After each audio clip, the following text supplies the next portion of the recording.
what do you call success in our sport? Like, what determines success? I mean, are you successful if, let's say, you're 10-0 and no one is watching your fights? Is that success? Trust me, your bank account will say otherwise. So, you know, now that I've been in the sport for so long, I know this now more than ever. What success is, how many people are watching your fight. If no one is watching, doesn't matter what else you're achieving, you're not successful. If people are watching your fights, if they care about what you do, you know, then that's success to me. So as far as I'm concerned, I'm one of the most successful fighters in the world. I saw on Twitter that you sent a message to Amir Khan and Paulie Malignaggi. Do you ever hear back from their representatives? No, I was actually talking today to my management at Gagarin Sports Management, and they said nothing's been from them just yet. But I'm still hoping, you know, who knows? Now being on your show, I mean, let's be honest, how many people leave the company and that becomes the news? I mean, here I am on ESPN, on the biggest MMA show in the world, discussing me leaving the UFC and all the opportunities that I have. You know, and that's what counts, you know. What counts is how many people are watching your fights. And when I fight, everyone watches.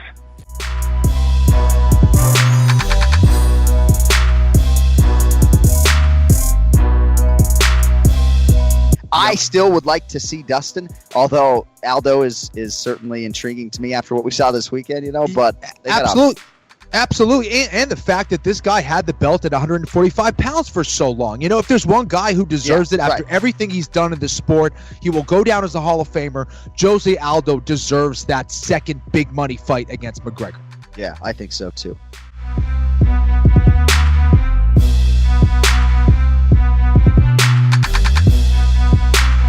I just got to say sorry for having to pull out of that fight with a broken arm. That's not my style to have to pull out with that. So it's, you know, stuff happens, man. People get injuries. I just, you know, obviously hope you feel better from that and you can get back in there soon.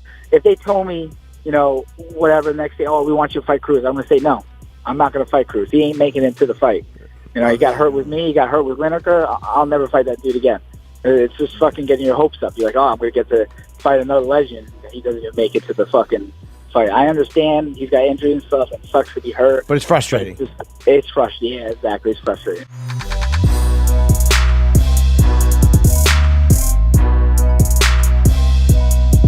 As you know, Kevin Lee speak too much. He don't do nothing, but he just speak. I don't know. I ask him, we see about this guy. I don't know, maybe 5 times, 10 times. He never give me answer about fight. I wanna fight with this guy because he say a lot of trash about Dagestan fighters, about Khabib, about my team. I wanna smash this guy. Doesn't matter when, doesn't matter where.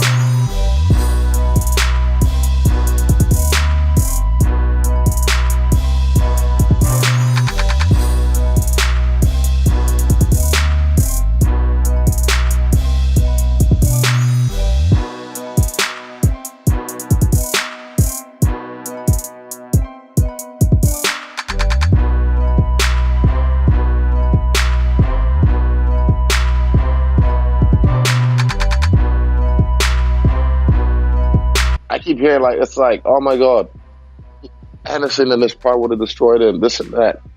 I'm like, look, even let him use TRT. I don't really give a but when people talk about his age, they kept on equating him to Rob, what's his name, Chuck Liddell, because they're kind of going to announce around the same time. This ain't the same fight. This is not the same fight. And also, look, how old is Yoel Romero? He's like 41, I think, at this point. Okay, so when he fought Robert Whittaker twice, and I think Robert Whittaker beat him twice, or one was a draw. I can't remember. Beat him twice. One said, "Oh, yeah, beat him twice." Yeah, he said. No one said, "Oh, Romero's too old. You only beat up an old man." So when I beat Anderson, it's gonna be like, "Oh, you beat up an old Anderson." But with Robert Whittaker, he's beat up Romero twice. So I don't understand what the disparity is. Like, they're around the same age. Why are they giving me shit for beating up a legend? I mean, I don't really care either way, but that was just something I thought interesting. I was like, they coming at me like I decided I'm just gonna. I didn't know he was gonna be around at this time, but now that he's here, I have to take this fight because it's just destiny. Those are my shoes. Who aren't in my shoes won't understand. Do you think he'll be clean in this fight? I don't care. I don't know. I don't look. Anderson, he doesn't need to prove anything. He's just doing this because he wants to do the great show for his people, for the fans. So, yeah.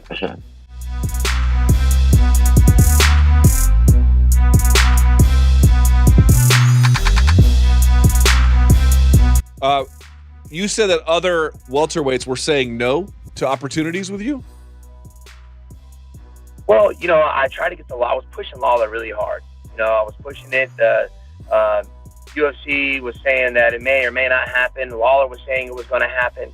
And then I was in New York helping Chris Weidman get, prep for his fight against Jacare Souza. And then they announced that he was fighting Askren. So I'm like, all right. So I tried to fight RDA. He said he was having surgery. Leon Edwards, he said his sciatica was acting up. And then Ponzinibbio, he just said no. So it just wasn't working out for me. So I was just willing to take anything, to be honest with you. So for you, it's more important to stay busy than it is to wait for the right opportunity? Yeah, I mean, it keeps you in the limelight. You see this with fighters all the time. If you're not staying active, you're kind of put on the shelf a little bit. And I'm still going for that title. I'm not giving up on it. And I think with some wins, no matter who it is, it's going to keep me where I'm at, or hopefully will put that in the put me with a good win over Pettis in the UFC's mind. To, hey, let's push this guy up a little bit. Let's get him a fight with another top 5 guy. There's a lot of guys right now who I'd like to fight, but they have fights coming up. But so it just wasn't working out for me in the 170. The past few months. So I was keeping my fingers crossed, and next thing you know, Anthony Pettis is calling me out. So I was like, sure, let's do it. And I think he thinks he's got my number. I fought Tyron twice. He's got the same coach, Coach Rufus, and Rufus thinks he's got my number. So I'm here to prove him wrong.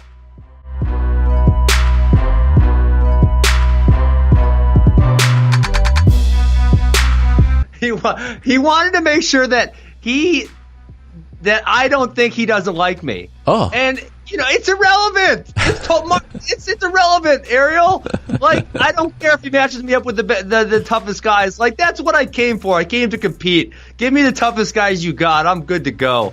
And so, I don't know. We're never going to be best friends. And, I'm not going to hold anything against him. But if he doesn't like me, he doesn't like me. And that's fine. I don't really care, right? It's so there's just some people in life we're not going to see eye to eye with and we're not going to like. And the notion that we all have to like each other and all get along, that's a pretty silly notion. So let me get this straight. Dana White was concerned that you thought he didn't like you, so he wanted to clear the air to let you know that, in fact, he does like you. Is this an actual thing that happened?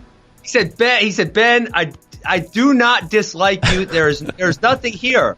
And, okay, fine. There's nothing there. I'm good. I'm good to go. By the way, for business, isn't it better if he keeps up the shirt? That's what I thought. Yeah. Well, that was actually the first thing I said here. I said, but wouldn't this be a lot more fun if we just pretended like we didn't like each other? Yes. And what do you say to that? I think he said no. Listen, I don't think he wants to play that game or that shit. I don't think he wants to go down that angle. Come on, Dana, unbelievable. Yeah, let's tell. Will you go show him how good a ratings Vince and Stone Cold did? Yes, this is like the second coming.